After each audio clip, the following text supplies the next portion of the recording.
नमस्कार दोस्तों, आपका स्वागत है हमारे चैनल सच्ची भक्ति कथा में। भगवान श्री गणेश जी की पूजा हर शुभ कार्य की शुरुआत से पहले की जाती है। भगवान श्री गणेश हर विघ्न और बाधा को दूर करते हैं। महिलाएं खासकर अपने पति की लंबी आयु के लिए भगवान श्री गणेश जी की पूजा जरूर करती है। ऐसी मान्यता है कि भगवान श्री गणेश जी की पूजा करने से पति की लंबी आयु के साथ साथ ससुराल में हमेशा खुशियाँ रहती है, वहाँ कोई भी दुख दरिद्रता कभी नहीं आती है। तो आइए जाने सुहाग की लंबी आयु देने वाले भगवान श्री गणेश जी की अद्भुत कहानी को। एक समय की बात है, किसी नगर में एक भाई बहन रहते थे। बहन का नियम था कि वह अपने भाई का चेहरा देखे बिना कभी खाना नहीं खाती थी। वह हर रोज सुबह उठती थी और जल्दी जल्दी सारा काम करके अपने भाई का मुंह देखने के लिए उसके घर जाती थी। एक दिन रास्ते में एक पीपल के पेड़ के नीचे गणेश जी की मूर्ति रखी दिखी, तो उसने भगवान के सामने हाथ जोड़कर कहा कि मेरे जैसा अमर सुहाग और मेरे जैसा अमर पीहर सबको देना। यह कहकर वह आगे की ओर बढ़ती है। जंगल में झाड़ियों के कांटे रास्ते में बहुत फैले हुए थे, जिससे उसके पैरों में कांटे चुभ रहे थे। एक दिन वह भाई के घर पहुंची और भाई का मुंह देखने के बाद थोड़ी देर के लिए विश्राम करने लगी। तभी उसकी भाभी की नज़र उसके पैरों पर पड़ी, तो भाभी ने पूछा, पैरों में क्या हो गया है?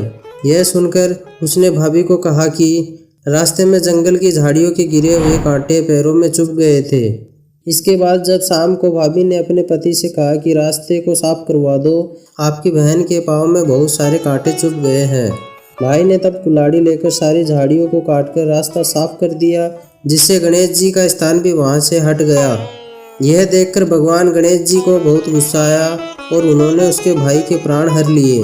लोग अंतिम संस्कार के लिए जब भाई को ले जा रहे थे, तभी उसकी भाभी रोते हुए लोगों से कहती है कि थोड़ी देर के लिए रुक जाओ, उसकी बहन आने वाली है। वह अपने भाई का मुंह देखे बिना नहीं रह सकती, उसका यह नियम है। तब लोगों ने कहा, आज तो देख लेगी, पर कल कैसे देखेगी? रोज की तरह बहन अपने भाई का मुंह देखने के लिए घर से जंगल की तरफ निकली। जब जंगल में उसने देखा कि सारा रास्ता साफ किया हुआ है और वह आगे बढ़ी, तो उसने देखा कि सिद्धि विनायक को भी वहां से हटा दिया गया है।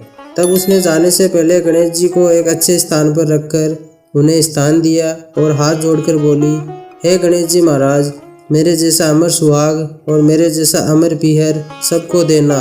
फिर यह बोलकर वह आगे की ओर निकल गई। तब गणेश जी महाराज सोचने लगे, अगर इसकी नहीं सुनी तो हमें कौन मानेगा और कौन पूजेगा।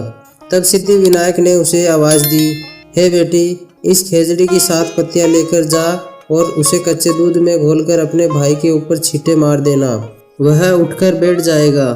यह सुनकर जब बहन पीछे की ओर मुड़ी तो वहाँ कोई नहीं था। फिर वह यह सोचने लगी कि ठीक है, जैसा सुना है वैसा कर लेती हूँ। फिर वह 7 खेजड़ी की पत्तियां लेकर अपने भाई के घर पहुँची। जब वह अपने भाई के घर पहुंची तो वहां उसने देखा कि वहां कई लोग इकट्ठे हुए बैठे हुए हैं। भाभी बैठी रो रही है और भाई की लाश रखी हुई है। तब उसने उन पत्तियों को बताए हुए नियमों के अनुसार अपने भाई के ऊपर इस्तेमाल किया। तब भाई उठकर बैठ गया और भाई ने बोला अपनी बहन से, मुझे बहुत ही गहरी नींद आ गई थी। तब बहन बोली, यह नींद किसी दुश्मन को भी ना आए, और उसने सारी बात अपने भाई को बता दी। ये है गणेश जी की चमत्कारी कहानी। आपको यह कहानी कैसी लगी हमें नीचे कमेंट बॉक्स में ज़रूर बताएं और ऐसी ही कहानियों के लिए चैनल को सब्सक्राइब करना ना भूलें। धन्यवाद।